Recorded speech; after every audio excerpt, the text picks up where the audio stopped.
অভিনেত্রী মেহজাবিনের বিরুদ্ধে গ্রেপ্তারি পরোয়ানা। মডেল ও অভিনেত্রী মেহজাবিন চৌধুরী এবং তার ভাই আলিসান চৌধুরীর বিরুদ্ধে গ্রেপ্তারি পরোয়ানা জারি করেছে ঢাকার নির্বাহী ম্যাজিস্ট্রেট আদালত ৩ আফরোজা তানিয়া। সোমবার গ্রেফতারি পরোয়ানা জারি করলে রোববার দুপুরে এই তথ্য জানা গেছে। এর আগে পারিবারিক ব্যবসার পার্টনার হিসেবে রাখার বিনিময়ে ২৭ লাখ টাকা আত্মসাৎ, হুমকি ধামকি এবং ভয়ভীতি দেখানোর অভিযোগে তাদের বিরুদ্ধে মামলা দায়ের করা হয়। এই মামলায় ১০ নভেম্বর আসামিদের আদালতে হাজির হওয়ার জন্য ধার্য ছিল। তারা আদালতে হাজির না হওয়ায় গ্রেপ্তারি পরোয়ানা জারি করা হয়।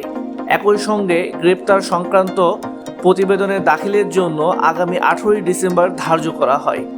মামলা সূত্রে জানা যায়, বাদীর সঙ্গে দীর্ঘদিনের পরিচয়ে সুবাদে বিভিন্ন প্রলোভন দেখিয়ে আসামি মেহজাবিন চৌধুরীর নতুন পারিবারিক ব্যবসার পার্টনার হিসেবে রাখবে বলে নগদ অর্থ এবং বিকাশের মাধ্যমে বিভিন্ন তারিখ ও সময়ে মোট ২৭ লাখ টাকা দেন। এরপর মেহজাবিন ও তার ভাই দীর্ঘদিন ব্যবসায়িক কার্যক্রম শুরুর উদ্যোগ না নেওয়ায় বাদী বিভিন্ন সময় টাকা চাইতে গেলে আজকে দেব কালকে দেব বলে দীর্ঘদিন কালক্ষেপণ করেন।